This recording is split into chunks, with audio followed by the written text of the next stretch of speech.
And so, for the first time, let me now unveil Xbox. Xbox turns 20 years old, and 20 years ago on this day, I bought my first original Xbox with a copy of Halo. I fell in love with the console immediately and its games. Technically, the Xbox was a step up from everything that I'd seen before it. This would be the system that would introduce many a classic franchise and game studio. Team Ninja with Ninja Gaiden Black, BioWare with Knights of the Old Republic and Jade Empire, and the original Fable by Lionhead. Microsoft would also partner with Sega to bring some classic exclusive titles including House of the Dead 3, Gun Valkyrie, Panzer Dragoon Orta, and the mighty Jet Set Radio Future. The original Xbox would also introduce a racing game that stood right next to Gran Turismo on the PlayStation known as Forza Motorsport. Xbox Live and System Link gaming completely changed the way we thought about multiplayer gaming on consoles.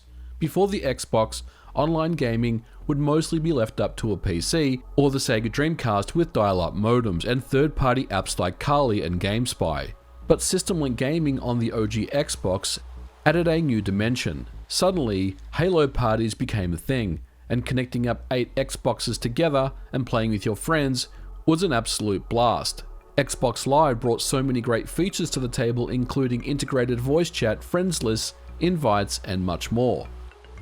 But it's fair to say the original Xbox wasn't a great seller, but it didn't really matter. Microsoft and Xbox would take risks. No compromises on the hardware, larger RAM than the competition, the inclusion of a built-in hard drive for storage, the ability to download game updates and patches, built-in Ethernet, support for HD resolutions up to 1080i, well before most people even had HD televisions, the ability to rip music soundtracks and play them on any game, all seemed like features that would see no benefit, but yet these innovations would become standard for future generations.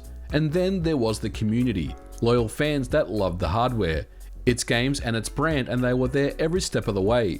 And a part of this community would be the underground modders and hackers. The original Xbox would have its security easily defeated thanks to some very smart people, and this community would rally together to bring some of the very best in homebrew, many of which are still used to this day, such as the incredible Xbox Media Center or XBMC, an app that transformed your original Xbox into the ultimate all-in-one entertainment system for the living room, with support for streaming, playing DVDs, and many different video codecs.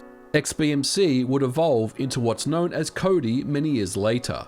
The underground community would also develop emulators, homebrew games, and original apps for the hardware. Some developers who hacked the Xbox and wrote homebrew for it landed jobs in the game industry years later. Some are now leaders in that industry, and it's no secret that I ported many an emulator to the original Xbox. Highlights include Nintendo 64 emulation and a port of Killer Instinct that ran at 60 FPS on OG Xbox hardware. I was very much at the top of my game. I loved the hardware and working on it, and I wanted to learn everything about it. And once I got a taste for it, I very much wanted to get into the game industry and bring my skills there. But my path would take much longer. At the time, I didn't know anyone who was in the industry, I had no connections, and I didn't know if there was even a path for me. And because of this, I ended up joining an underground scene group for a small time known as Complex. Complex released trainers, tools, and utilities, as well as spread the release of illegal software around the world. I knew the risks involved in being in a group like this, and in 2004, Operation Fastlink was coordinated by the FBI, targeting online piracy.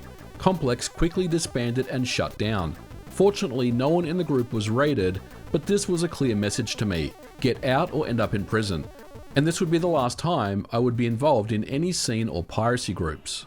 But to this day, I still have much love for the original Xbox. It's still my favorite Xbox system. Many say that it was unconventional and just too large, but I was a big fan. I even loved the original Duke controller, which I thought was just an outstanding controller. And I also loved to collect special edition consoles. Another really innovative community would be the X-Link Kai community. This was developed as an online community that allows people from all around the world to play Xbox System Link games with each other. And to this day, online Halo 2 is still very popular, as well as games like Counter-Strike Source.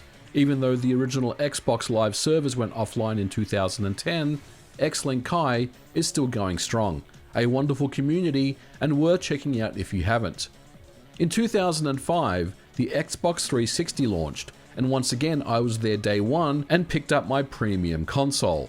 The Xbox 360 was a true generational leap forward, and once again, Microsoft did not skimp on features, featuring a massive 512 megabytes of RAM, integrating Xbox Live into the OS, increasing hard drive storage, new features including achievements, support for up to 1080p resolutions. This was truly the next generation and a new era in gaming. Its dashboard was very striking and connected with you as soon as you first saw it in action. The Blades dash included subtle sound effects of flipping through the blades and its selection options, and this made for an unmatched user experience, and it's no coincidence that many are asking for the return of the original Blades dashboard. The system also featured replaceable faceplates, and this was a great innovation at the time. And of course, Xbox Live Arcade offered bite-sized, smaller titles at excellent value for money, and XBLA was an absolute smash hit for Microsoft, with some of the very best games developed on that platform, including Shadow Complex, Limbo, Geometry Wars, Trials HD, were all released under XBLA. AAA games on the 360 were simply the best, due to the power and ease of development. Games like Red Dead Redemption, Call of Duty, GTA 4 and 5, Bioshock, Mass Effect 2 were all played best on the 360 hands down, and Microsoft would double down on their franchises. Halo for me is still the best in the series. Gears of War would dominate on the 360, and iterations to the Fable series, with Fable 2 being arguably the best in the series, as well as Forza Motorsport continuing to evolve and offer some of the very best technical excellence on the hardware. And for the arcade racers would see the addition of a spin-off series known as Forza Horizon first introduced. The Xbox 360 continued taking risks by the development of a feature completely written in software known as backward compatibility. Effectively, this was a software-developed emulator that would enable about 500 or so original Xbox games to run on the Xbox 360 by simply inserting an OG Xbox disc in the drive. This was technical wizardry to fully emulate original Xbox hardware on the PowerPC-based Xbox 360. While it wasn't perfect and had its problems depending on the game, Microsoft was committed to it and updated and offered new games on the service regularly. Backward compatibility seemed at the time to be a pointless feature on the 360, as on the surface no one really wanted to play old games, but once again, this move ended up becoming a quite pivotal moment for the Xbox for future generations. The Xbox 360 would also be no stranger to getting hacked. While its security was much stronger of that of the original Xbox, it still had its weak points, and ultimately it was defeated. The homebrew underground scene was present, and once again I loved to tinker with the hardware and work on my own emulator ports. I loved writing code on the 360 and had my dreams of breaking into the industry. I knew I had the talent, but I didn't have the connections. But unfortunately, the Xbox 360 era wasn't as fun anymore. Suddenly things had shifted from really cool useful applications and homebrew to things like Call of Duty lobbies and general Xbox Live hacking. This wasn't something that I was interested in. My goal was always to connect with others and work on emulation and games, and sadly this scene would be a shadow of the former OG Xbox days. But still, I love to collect the Xbox 360 hardware, and once again, I have quite a large collection of Xbox 360s, including development kits and many sought after pieces. My favourite is the SE edition, which came out really late in the Xbox 360's lifecycle. When Microsoft would announce the next generation Xbox One in 2013, I was hyped. I'd heard that the system had gone back to x86 and the specs sounded like it would be very powerful, but ultimately the system would be very disappointing for me on many levels. It's fair to say that Microsoft and Xbox had lost their way. The brand didn't seem as important to them and it appeared destined to fail. Almost all of the features that were initially showcased have now since been abandoned. Kinect 2.0 was dubbed as the future, and Microsoft seemed more interested in television and collaborative apps such as Skype. On the Xbox dashboard, games were no longer the focus. Many of the multi-platform games were significantly worse on the Xbox One, and while the system did launch strong with Killer Instinct, Rise, Dead Rising 3 and a new Forza Motorsport game, for the first time the hardware was underpowered compared to the competition. In June of 2017, Microsoft would upgrade its Xbox One hardware by releasing the Xbox One X. Its high-end revision aimed at 4K gaming would most certainly be a step in the right direction. This would reaffirm Microsoft's commitment to the Xbox brand and video games. And when Phil Spencer announced the return of backward compatibility for the Xbox One X at E3 of that year, it would be a shining light in an otherwise grim generation. The Xbox One, which I still dub the VCR, was easily the lowest point of the Xbox brand. But in 2020, things would turn around when Microsoft would release their next generation Xbox Series line. I was initially skeptical. Originally, it seemed like just an iteration of the Xbox One line of products. With no exclusives at launch, it almost felt like a PC without any games. I had my doubts about the hardware, and I had my doubts about Game Pass, the Netflix-style subscription service for games. But Microsoft has knocked it out of the park, not only with their hardware but also with Game Pass as well as backward compatibility. This iteration of backward compatibility continues on from all the hard work that was done originally back in 2007, but now we are receiving enhancements such as auto HDR, resolution boosts, frame rate doubling, which introduces quality of life features to games and really does make many old games feel new again. One feature that Microsoft never gave up on was System Link. It's still very much possible to this day to connect 4 generations of Xbox hardware together and play together. This system is absolutely awesome.